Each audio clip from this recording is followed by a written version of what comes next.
नमस्ते हजुर सम्पूर्ण वृन्दलाई है।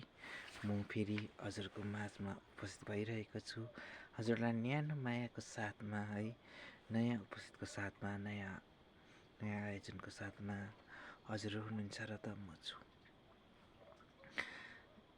जति कुरा पनि हजुरले सोच्नुहुन्छ होला यो आफै बनाएर भन्नुभएको त हुनु त म आफै बनाएर भन्छु है। तपाईँहरूको माया छ, दया छ र तपाईँहरूको प्रेम र भावना छ।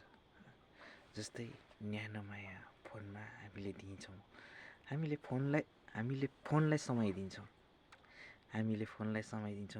त्यसरी नै हामीले कतिले नानीलाई टाइम दिनु पाएको छैनौँ है। कतिजनाको नानीको एक्जामिनेसन भइरहेको छ, नानीहरूलाई त्यो समय हामी बाउआमाले दिनुपर्छ है।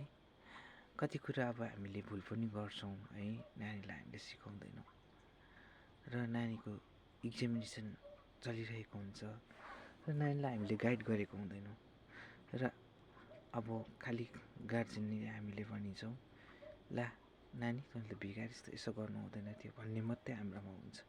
नानीलाई धेरै माया गरेर, धेरै प्रेम गरेर 2 वचन मिठो बोलिदिनुहोस् नानीलाई र नानी यस्तो गर्नुपर्छ भनेर उत्साह दिनुहोस्, त त्यो नानीले राम्रो पढेर ज्ञानी हुन्छ, बुद्धिमानी हुन्छ है।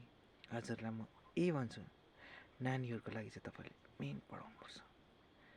आउनेवाला फ्युचर त नानीहरू हो नि त, हामी त जानेवाला फ्युचर हो। हामीले हाम्रो लागि हेर्नु हुँदैन, हामीदेखि सानोलाई हेर्नुपर्छ।